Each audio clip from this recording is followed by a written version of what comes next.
Thank you, Marco. I know that I'm looking forward to a lot of the networking, and I loved one of your points about the balancing of resiliency and efficiency in supply chains. I think the efficiency and the lean aspect is something that we've all been pushing hard for, and realizing that we do actually need to factor in that resilience. I think that's an excellent point. I'd now like to introduce Nazery, although apparently he needs no introduction. Nazery is a well-known commentator and scholar in the field of maritime and oil and gas. He's done more than 250 seminars, conferences, and talks worldwide. He's a prolific writer, having published over 350 articles in print and on online platforms in a wide range of topics. He came to prominence as a maritime scholar and a leading industry figure at the Maritime Institute of Malaysia. While at MIMA, he had a hand in shaping Malaysia's maritime policies and represented Malaysia at the International Maritime Organization meetings and ASEAN Maritime Transport Working Group meetings. He's been a visiting scholar at several universities, and he's currently an adjunct professor at the Faculty of Ocean Engineering Technology and Informatics, University Malaysia, Terengganu, and the Bachelor of Social Science program at Taylor's University, Malaysia. So currently as the head of corporate communications at Boustead Heavy Industries Corporation, I'd like to welcome Nazery, talking on trends in logistics and disruptions to supply chains. Welcome.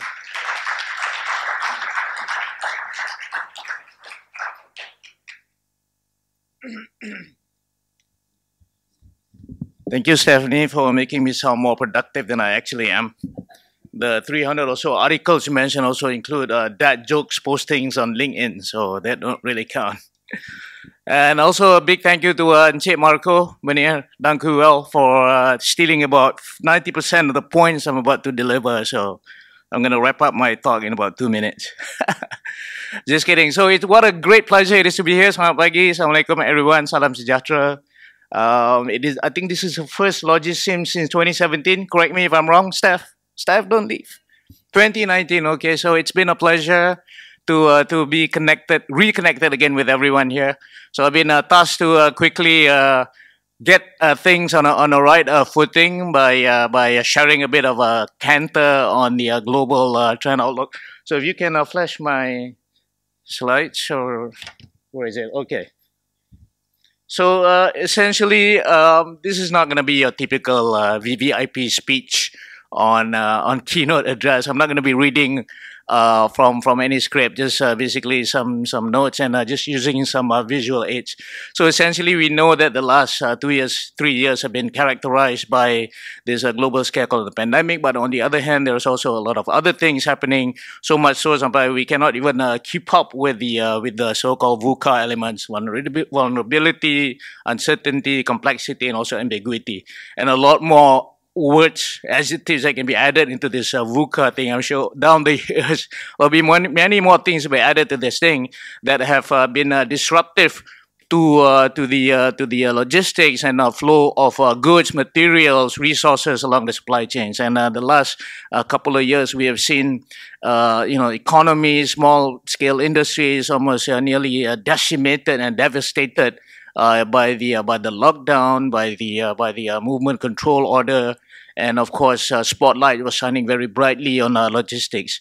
And it is great that we actually have this platform for us to exchange ideas, unpack new thoughts, and how to move forward, especially in the context of the theme of this event, which is on digitalization and attaining resiliency and also robustness and also agility and also visibility.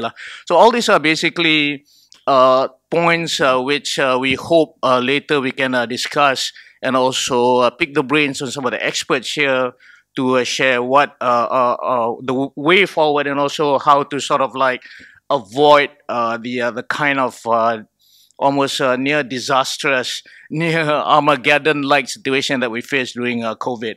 So the trends are very clear these days. There are many trends which are very prominent, very prevalent, which are coloring and shaping and reshaping the landscape of the logistics industry. And some of the trends have been around for a number of years now, and they will certainly be prominent and even attaining a greater importance in the years to come. For a start, where am I now? Yeah, of course, I've already mentioned some of these words now. And the importance of logistics cannot be overemphasized. The importance of good supply chain management to deliver goods, materials, products from one end to another, to facilitate business, to facilitate trade that enables countries around the world to attain socio-economic development, and also for us to live a very prosperous life cannot be overemphasized. So there will be a couple of trends which will be coloring and reshaping the logistics industry for years to come. Let's start with, well, since I'm wearing green, so let's have green logistics, for example. So green logistics, obviously the concept of reducing carbon footprint, reducing emissions, which are not only in terms of taking better custodianship of the environment, but also to attain good business, and also to be responsible and be sustainable. So that's something which is going to continue to define the way people do things in order to reduce the environmental impacts, and also to optimize transportation and so on. In shipping, for example, a field which I'm very familiar with, there's a route optimization which is used by shipping lines to ensure that the routes are most effective, and also to develop routes which reduce the consumption of fuel. So the big thing now in shipping is the so-called 3 E's: energy efficiency, environmental protection, and also economies of scale. So this entails ships getting bigger and consuming more fuel, but at the same time, the pressure is on for shipping companies to reduce their carbon footprints, along with International Maritime Organization initiatives and conventions such as low sulfur ruling, shift energy transition towards cleaner fuels, and so on. So looking at the growth projection, this year is going to be a little bit of a topsy-turvy year. So the so-called prediction of a global rebound does not seem to be panning out as planned. And as a matter of fact, some authoritative bodies such as IMO, World Trade Organization, IMF, has sort of like revised the projection of global growth, which is expected to be near 2-3% this year.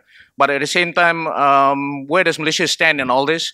Initially, the government was a bit bullish, predicting growth between 5 to 6%. I think they are still looking at that. But the first quarter results recently released put our GDP at around 5.6%, which is commendable. And also, we attracted close to around 71 billion ringgit worth of approved investment. So that's also quite respectable. And also inflation being capped around 2.8, below 3%. But at the same time, it seems that many of the things that we thought are going to pan out are not really happening the way it is planned. For example, post-COVID rebound in China is not quite happening at the moment. Recession in US is not really showing any signs of abating anytime soon. China's GDP is slowing down, and so on. So all this affect trade flows, and also affect the so-called logistics and supply chain movements. And of course, the focus is, Marco just mentioned about coming back from Saudi Arabia. Amazingly, the focus is trained very brightly on MENA, Middle East and North Africa. It seems that they are going to be the new Asia Pacific of global trade. So keep an eye on those already doing business there, can vouch for the fact that things are really cooking over there. And I'm just not referring to the 46-degree temperature that Marco suffered while in Riyadh, but also in terms of the flow of goods and so on. And also you can notice that import demand is expected to soften a little bit, like the way I see it. And again, this is a matter of opinion based on own observation, and also based on authoritative projection. There will be slow growth in major economies, but it is affecting different countries in different ways. For example, in Europe, the high energy prices stemming from the Russian-Ukraine conflict has squeezed household spending, and also raised manufacturing costs. So that, of course, has an impact on logistics. In the US, the so-called monetary tightening policy has sort of like affected interest-sensitive spending such as home purchases, motor vehicles, and also fixed investment. In our part of the world, growing import bills for fuels, growing concern over the so-called 3F food, and also food, fuels, and also fertilizers to a certain extent, has raised concern about the raising inflation and also food insecurity and also even debt distress in developing countries. And also in China, they seem to be continuing to grapple with COVID-19 outbreaks and production disruptions, paired with weak external demand, and the tourists are still not coming out. I think it's also a reflection of their so-called bearishness about the way things are heading. So all this puts a great challenge to policymakers and economists to balance, finding an optimal balance between promoting growth and tackling inflation, maintaining a good level of employment, and also advancing important policy goals such as decarbonization, going towards neutral, carbon neutral move, and so on. So all these things are going to be discussed later. So among the other trends, okay, this is just on the prediction of UNCTAD, whose authoritative publication called Review of Maritime Transport also predicts slower global seaborne trade growth this year. Last year, they recorded close to around 866 million TEUs of container trade worldwide. So they're expecting a little bit slower than that due to the various factors which I already mentioned here.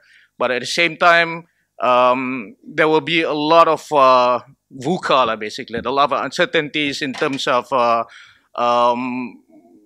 example, the prolonged Ukraine conflict, the specter of another outbreak of disease, shifting monetary policies, and a lot of, issues such as climate change and so on. So we got a big group coming here. All right, come in, guys.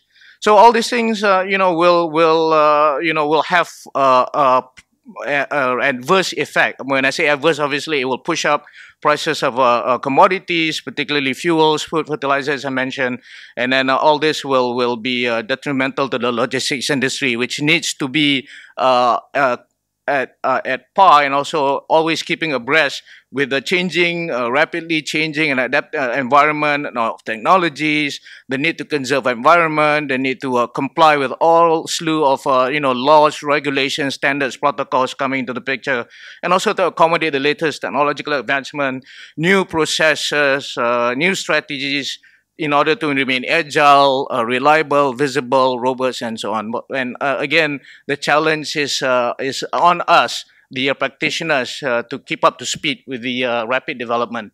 So all these factors which are affecting the supply chain will all be very prominent in the years ahead.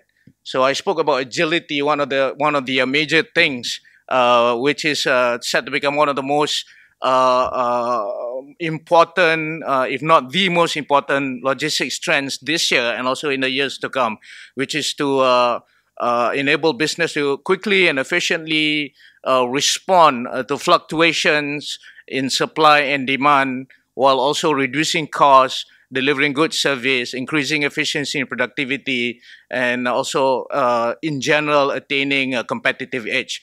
So this is also very important to adapt to changes which are rapidly happening, almost happening at a breakneck speed, one VUCA after another coming to the picture. During COVID, nobody would have thought that the world would be plunged into a big conflict, the scale and magnitude of Russia-Ukraine war. And now it seems that the war drums are beating in South China Sea. Two major superpowers, we don't need to mention who they are, at odds with one another, and all it takes is one screw loose and one hot temper admiral to unleash a missile on the other guy, and all hell will break loose over there. So all these things require organizations and also logistics players to remain flexible, to come up with collaborative strategies. That's another key which is going to be discussed in one of the sessions, collaboration, developing ways to work with one another to identify, respond to changes in demand supply, and also requires an in-depth knowledge of customers' needs, market changes, and also technological trends. So if I'm not able to already swarm you with, all the scare stuff, but let's all be positive about it, because in challenges come opportunities, right? There's always a bright side to look into it, and logistics always stands at the periphery, at the forefront rather than at the periphery of taking full advantage of any rebound in global trade. And but at the same time, the challenges need to be overcome. I mentioned about the challenge of green logistics, saving the environment, reducing carbon footprint, increasing automation. The use is widespread in logistics now. Investment in technology is rapidly happening, which all need to be kept up to speed. For example, in terms of shifting towards manual or procedures and work towards semi-automated or fully automated processes. And then we talk about labor shortage. That's another very important key trends happening at the moment. We can see that the problems affecting U.S. ports. There were a predicted shortage of close to 150,000 truckers at the height of the time of the pandemic, when cargoes were piling up at U.S. ports, and there was a severe, acute shortage of truckers. And as technologies advance, the requirement for skilled, innovative, well-trained, well-certified labor to work in the logistics field cannot be overemphasized. So all this requires policy changes, requires huge investment, requires recalibration of our education system in order to produce the kind of skilled labors that are required by the logistics industry. So there is also an issue of visibility. One of the great challenges of logistics practitioners is actually to create visibility, in which referring to the capacity of logistics players and also businesses and industries to trace the movement of their goods from the production end to the customer, to the market end, from suppliers to customer. So keeping track of performance of their suppliers, guarantee the quality of the goods, streamlining operations, all this has become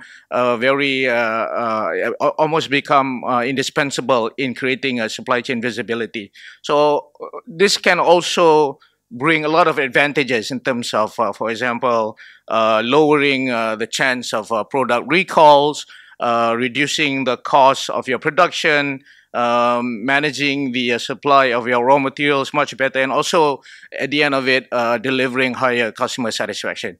So visibility, agility, resilience, robustness, and all these things are all going to be a part of the new trends, not rather new, but will be gaining more prominence as we progress. And of course, there's a lot of new normals now coming from post-COVID, post-pandemic situation. And with the advent of technologies, with the introduction of new regulations and so on, I think we'll be seeing a lot more new changes coming to the picture. So I suppose the final say to all this is not only we look into a situation where we are like Richard Parker in the movie Life of Pi, right? The guy who's stuck in a boat with a tiger of all things, of all animals. So that's obviously not a very desirable position to be in, but you got to make use of this VUCA situation. It's edgy, it's tense, but at the same time, as the person who is in the boat, that means plays in the logistics industry, the onus is on us to make the best out of the situation and to deliver the cargo and also the boat and ourselves to the destination that we desire. So in conclusion, you have to be innovative, resilient, agile, robust, brave, and creative. This is one word which is not normally associated with such a boring industry like logistics, but creativity, trust me, will see us through this situation, this Richard Parker situation. And before I conclude, let me just ask for your 5-minute moment of silence for the passing of a great man in logistics last night, Tan Sri Ganalingam, who is the chairman and founder of Westports. I think his loss is massive for the logistics supply chain section in this country. He has, left his legacy, and of course, the port operations are taken over by his son, Ruben Ganalingam, who is also a good friend, but he's a near and dear mentor to me. And let's just take 5 seconds with your permission, the organizers, for us to say a quiet prayer for him.